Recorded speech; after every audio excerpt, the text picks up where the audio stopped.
Hey all, it's Than again from Tidal Gardens. I got an email the other day from one of my longtime customers and he invited me to come see his tank at work. He's got a 300-gallon setup that's viewable from two sides.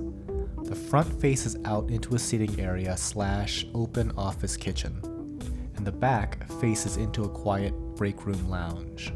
We'll come back to the show tank a little later. I want to first give a tour of the filtration system. The water comes into this 150-gallon Rubbermaid stock tank at the bottom. From there, it's sent to two other tanks. The first tank is a shallow Rubbermaid stock tank that holds a protein skimmer. I have no idea what kind of skimmer this is, but it appears to be appropriately sized. The second tank is a Refugium. I tend to like Refugiums because they can help process excess nutrients from the display aquarium and also periodically reintroduce plankton back into the tank. This one here has a large brittle star hanging out amongst some bioballs. Once the water returns from the skimmer and Refugium back into the main sump, it's pumped back to the display tank by way of this very large return pump.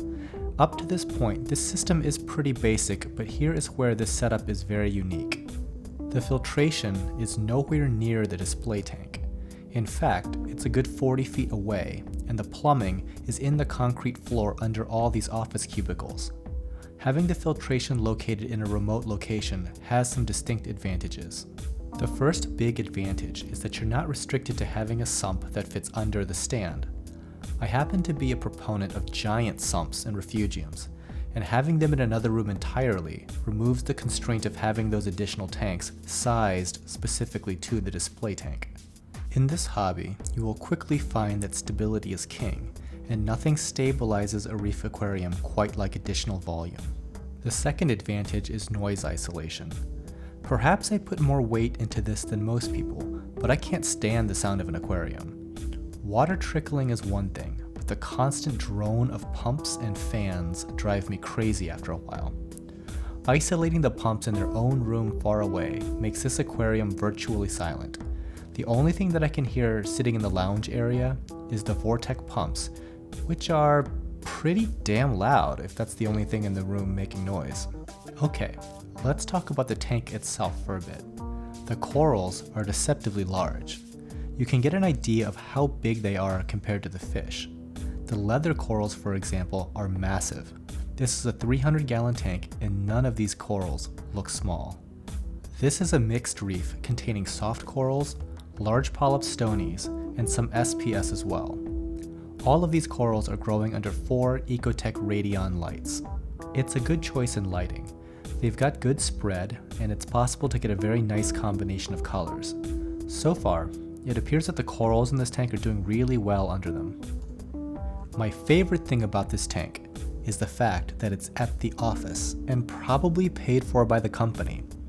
Much of us spend most of the day at work to finance this hobby, which, let's be honest here, has never been cheap to do. We only enjoy our tanks a small fraction of the time, considering half the time that we're around our tanks, it's for maintenance.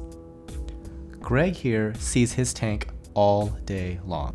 Just for fun, in the comments below, let me know if your workplace has an aquarium, and if so, what's it got in it? It's your opportunity to let us know how cool your place of work is. Greg was kind enough to show me the rest of his place. His company is called EnviroScience, and they do ecological studies for both industry and government. Greg, in particular, specializes in freshwater mollusks, many of which are endangered here in Ohio. So whenever a major project might impact the native environment, EnviroScience might get a call to take a look at the situation and help come up with ways to not kill all the clams. Much of the job is in the field, so they have some pretty killer scuba gear.